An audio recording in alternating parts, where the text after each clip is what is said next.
오늘 이 시간 주님 앞에 나오신 우리 모든 성도님들을 주님의 이름으로 축복합니다. 오늘 본문의 핵심은 12절 말씀인데요, 하나님께서 이스라엘 백성들을 애굽에서 나오게 하신 뒤에 아주 중요한 신앙의 원리를 담아 놓으신 명령입니다. 구약의 율법이 폐지가 되었고 우리의 신앙과는 조금 별개의 것으로 여겨질 수도 있지만 이 안에 아주 중요한 신앙의 원리가 담겨져 있다라는 것을 기억하면서 우리 12절 말씀을 다시 한번 같이 읽도록 하겠습니다. 12절입니다. 너는 태에서 처음 난 모든 것과 내게 있는 가축의 태에서 처음 난 것을 다 구별하여 여호와께 돌리라. 수컷은 여호와의 것이니라. 처음 난 것은 다 소유가 하나님께로 이전되어서 더 이상 내 것이라 말할 수 없으니 하나님의 것으로 인정하고 드리라. 지금 이 말씀을 하고 있습니다. 사실 누구라도 쉽게 순종하기 어려운 말씀일 겁니다. 하지만 이 명령에는 분명한 이유가 있고요, 깊은 뜻이 담겨 있습니다.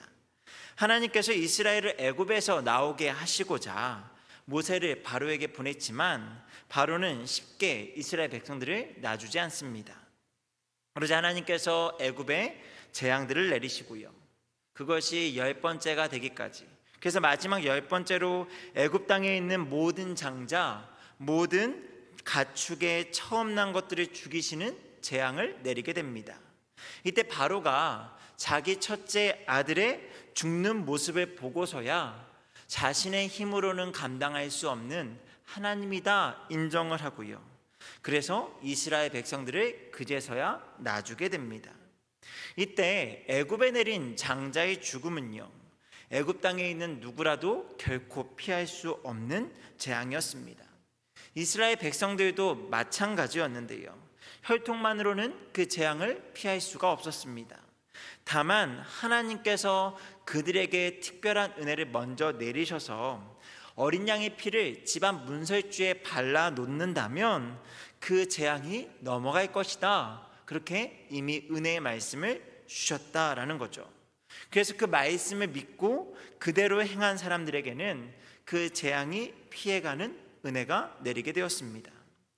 그러니 이 말씀을 듣는 1차 독자 이스라엘 백성들은 이 명령에 대해서 거부하기 어려웠으리라 생각이 됩니다.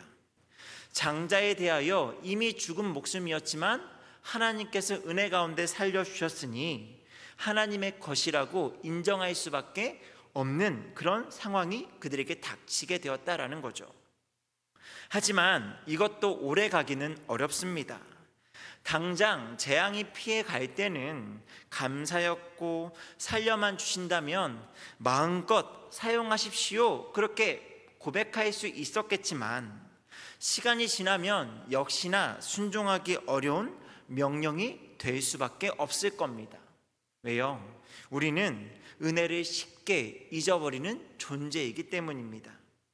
시간이 지나면 더 그러할 것이, 지금 이 말씀을 듣는 이스라엘 백성들 출애굽 1세대의 경우는 그래도 경험한 것이 있으니까 그 명령에 순종한다 할 수 있죠. 하지만 그 다음 세대 1세대가 죽고 2세대, 3세대 그 이후로 이어지는 세대에서는 그 은혜를 직접 경험한 것이 아니기 때문에 그들은 그대로 이 말씀에 순종하는 것이 어려울 수도 있다라는 겁니다. 또한 부모로서 자녀를 키워보신 분들은 아시겠지만 여러 자식을 낳아도 사실 첫째를 낳았을 때의 그 감동은 잊혀지지가 않습니다. 둘째, 셋째도 당연히 너무나 예쁘고 귀하지만 처음 만난 자녀를 만났을 때 그 감동은 사실 이루 말할 수 없는 감동과 기쁨이 있죠. 처음 주었던 그 사랑은요, 클 수밖에 없습니다. 그러니 둘째, 셋째도 아니고 첫째를 드리라고 하면 일반적인 사고로 어떤 부모가 그 자식을 쉽게 하나님의 것으로 인정할 수 있을까요? 아마 이 말씀을 듣는 사람의 입장에서는 처음 난 가축까지는 그래 어떻게 하나님 앞에 드릴 수 있겠다 고백할 수도 있겠지만 첫 아이를 드리라는 명령은 하나님의 억지나 고집, 심지어는 심술로도 여겨질 수 있는 명령이 바로 오늘 우리가 읽은 12절의 명령이죠. 하지만 사실 하나님께서는 그렇게 억지와 심술로만 말씀하시는 분은 아닙니다. 이 무리한 요구를 대신할 만한 다른 말씀도 주셨는데요. 이후에 이제 민수기 말씀에 보면 민수기 3장 12절에 이런 말씀이 있습니다. 우리 같이 말씀을 읽도록 하겠습니다. 시작. 보라, 내가 이스라엘 자손 중에서 레위인을 택하여 이스라엘 자손 중에 태를 열어 태어난 모든 맞이를 대신하게 하였은즉 레위인은 내 것이라. 하나님께서 12지파 가운데 한 지파 레위 지파를 택하셔서 이스라엘 모든 자손들의 장자를 대신해서 받으시겠다라는 말씀입니다. 그래서 그들로 하나님을 향하여 수종들게 하고요. 다만 그에 해당하는 속전, 자신들의 목숨값을 레위 자손들에게 주라고 명령하시죠. 아마 이 민수기의 말씀이 사실 하나님의 본심이 아닐까요? 하나님은 굳이 이스라엘 백성들의 모든 장자를 받지 않으셔도 전혀 상관이 없는 분이시다라는 겁니다. 그렇다고 처음 난 것을 드리라는 말씀이 철회되지는 않습니다. 오늘 본문 11절에 보면 여호와께서 너와 내 조상에게 맹세하신 대로 너를 가나안 사람의 땅에 인도하시고 그 땅을 내게 주시거든 하면서 이 말씀의 용법이 아직 미완료 형태로 끝나거든요. 다시 말해 미래적인 상황, 그리고 계속적으로 지켜야 하는 말씀이다라는 것으로 우리에게 지금 전달이 되고 있습니다. 그렇다면 정작 이스라엘의 모든 장자를 대신해서 레위인으로 받으시는 하나님께서 이스라엘 백성들에게 처음의 것은 여호와의 것이라고 말씀하시는 그 이유는 무엇이겠습니까? 그리고 율법이 다 폐기가 되고 그와는 전혀 상관없는 우리에게 오늘 이 말씀은 어떤 의미일까요? 오늘 우리가 읽은 말씀의 핵심은요, 이것입니다. 우선순위를 분명히 하라라는 겁니다. 우선순위를 분명하게 정하라. 우선순위에서 처음을 하나님으로 두라라는 거죠. 처음이라는 단어는 아주 중요한 여러 가지 의미를 가지고 있습니다. 순서상 첫 번째를 가리키는 용어이기도 하고요. 중요도에 있어서 가장 중요한 것을 처음이라 말하기도 합니다. 그래서 처음이라는 단어는 많은 사람들에게 중요한 의미를 갖죠. 그래서 사람들은 이런 걸 자주 묻습니다. 연인들 간에 처음 만난 장소는 어디입니까? 첫사랑은 누구입니까? 이런 등등의 질문들을 갖게 된다라는 거예요. 제가 저희 아내하고 이렇게 종종 이런 이야기, 여러 가지 이야기들을 하다 보면 저희 아내하고 많은 것들이 처음인 게 많습니다. 왜냐하면 저희 아내가 저하고 연애를 시작한 게 20대 초반 아주 젊은 나이였거든요. 그리고 나서 지금 40대가 되어서 하니까 인생 절반 이상을 저하고 함께 보내다 보니까 어디를 가면 처음 간 장소가 다 저하고 간 장소였고 무언가를 같이 하면 저하고 같이 처음 한 것들이 있습니다. 그래서 무언가 처음 같이 했다라는 것들을 이야기 나눌 때 서로에 대한 마음이 더 이렇게 애틋해지고요, 더 사랑이 깊어질 수 있다라는 거죠. 그래서 처음을 이야기 나눌 때 우리는 여러 가지 좋은 의미들, 또 그 안에서 중요한 의미들을 가져갈 수 있다라는 거예요. 기억에 오래 남고요, 그것이 얼마나 중요한지를 스스로가 점검하는 시간을 갖게 됩니다. 여러분, 이처럼 처음은 우리에게 중요함이라는 단어와 연결되어 있습니다. 그 중요한 처음의 자식, 처음의 수산을 하나님의 것으로 인정하는 것, 여러분, 이건 사실 결코 쉽지 않습니다. 하지만 성경은요, 이 가장 중요한 처음에 드리는 것, 이것을 신앙이라고 이야기합니다. 처음에 드리는 것, 이것이 구약시대의 어떤 율법적인 의미로만 있는 것이 아니고요, 오늘을 살아가는 우리에게도 여전히 중요한 의미가 있는데 바로 이것이 신앙이다라는 거죠. 여러분, 내가 가진 물건 중에 다른 사람들에게 무엇을 준다라고 한다면 보통 무엇을 줄까요? 지난주부터 가족사랑 축제, 이젠 바자회가 열리게 돼서 이번 주부터 이젠 바자회 때 함께 나눌 물건을 가져오시기 바랍니다 라고 광고가 나갔습니다. 여러분, 어떤 걸 가져오시겠습니까? 집에서 가장 소중한 것 가지고 오실 건가요? 보통 바자회 때 보면 가장 소중한 건 아니고요, 그래도 두 번째, 세 번째, 그 다음으로 조금 중요한 거, 중요하지 않은 걸 수도 있죠. 지금은 잘 쓰지 않지만 누군가에겐 중요할 수 있을 만한 걸 우리는 보통 가져오게 됩니다. 여러분, 우리는 가장 중요하게 생각하는 것을 내 것이라 여기는 그 소유욕이 아주 강한 존재입니다. 가장 중요한 걸 포기하는 건 정말 어렵다라는 거죠. 나의 삶의 가장 소중한 것, 그것을 하나님의 것으로 드리라. 오늘 이 말씀이 우리에게 적용된다면 이와 같은 말씀이 아니겠습니까? 내가 가장 중요하게 여기는 하나를 하나님의 것으로 인정함으로 하나님과 우리 사이를 그 어떤 것도 가로막지 못하게 하시기 위한 그 장치가 바로 오늘의 말씀이다라는 거죠. 여러분, 이것을 우상을 제거하는 작업으로 이해하는 학자도 있습니다. 여러분, 우상은 특별히 무언가를 만들어 놓고 그 앞에서 빌고 소원을 담아야만 그것이 우상이라고 말하지 않습니다. 여러분, 우상이라는 것은요, 하나님 대신 섬기는 모든 것, 또는 하나님보다 더 간절히 사모하고 원하고 바라는 대상을 우상이라고 이야기합니다. 이는 단순히 외적인 조각상이나 물질적인 신상만이 아니고요, 마음속의 욕망, 생각, 기대, 그런 모든 것들을 포함한 것, 이걸 우상이라고 이야기합니다.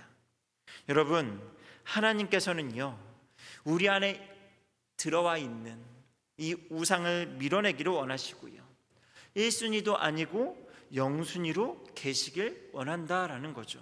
여러분, 이게 신앙이라는 겁니다. 그리고 이것은요, 내게서만 유효한 것이 아니다라는 것을 오늘 우리가 읽은 말씀을 통해서 알 수 있는데요, 우리의 자손들 다음 세대에게도 반드시 전달해야 되는 중요한 신앙의 원리이기도 하죠. 우리 14절부터 16절을 이어서 같이 읽도록 하겠습니다. 14절입니다. 시작. 후일에 내 아들이 내게 묻기를 이것이 어찌 됨이냐 하거든 너는 그에게 이르기를 여호와께서 그 손의 권능으로 우리를 애굽에서 곧 종이 되었던 집에서 인도하여 내실세. 그때 바로가 완악하여 우리를 보내지 아니하매 여호와께서 애굽 나라 가운데 처음 난 모든 것은 사람의 장자로부터 가축의 처음 난 것까지 다 죽이셨으므로 태에서 처음 난 모든 수컷들은 내가 여호와께 제사를 드려서 내 아들 중에 모든 처음 난 자를 다 대속하리니 이것이 내 손의 기호와 내 미간의 표가 되리라. 이는 여호와께서 그 손의 권능으로 우리를 애굽에서 인도하여 내셨음이니라 할지니라. 말씀해 보니까요, 나중에 시간이 흘러서 그들의 자손들이 부모에게 왜 처음의 것을 하나님께 드리는 것입니까? 라고 묻는다면 하나님께서 이와 같이 대답하라 라는 거죠. 너희에게, 우리 민족에게 어떠한 구원을 베푸셨는지를 소상하게 알려주라 라는 겁니다. 그들이 듣고 또 듣고 또 들어도 정말 귀에 못이 박히도록, 정말 그 마음속에서 절대 잊혀지지 않도록 들려주고 또 들려줄 이야기로 그렇게 넘겨주라라는 거죠. 하나님께서 우리를 구원하셨다. 또한 이 말씀과 관련이 되어 있는 유월절 무교절을 1년 중 절기로 지키게 하시죠. 우리가 읽지는 않았지만 13장의 앞부분에 이 무교절에 대한 말씀이 나오는데요, 여러분, 하나님께서 이것을 절기로 지키게 하십니다. 절기로 지킨다라는 것은 매년마다 한 날을 정하여서 하나님께서 이것을 받으시고 기쁨을 누리시겠다라는 의미가 아닙니다. 절기로 지키는 것은요, 하나님을 위해서 드리는 것이 아니고요, 그 절기를 지킴으로 하나님과 하나님의 백성들 사이에 행해졌던 은혜를 기억하는 장치로서 남겨두시는 겁니다. 그래서 매년마다 이때가 되면 이 일들을 기억하며 감사하고 그것 가운데 신앙을 돌아보게 하시는 아주 중요한 장치가 되게 하시는 거죠. 그것을 한 번이 아니고 매년 반복되는 시간 속에서 지속성을 가지라는 것이고요. 비록 인간의 삶은 유한하지만 시간의 영구성 가운데 자손이 또 그 자손 그 다음 손으로 넘어가면서 계속적으로 신앙의 유산으로 이어져서 하나님께서는 구원하시는 하나님이다라는 것을 모든 이 사람들에게 알려주라, 이것을 우리에게 당부하고 있다라는 거죠. 여러분, 하나님을 나의 삶의 우선순위로 살아가는 사람들의 자녀들은요, 반드시 그 부모의 신앙을 닮게 되어 있습니다.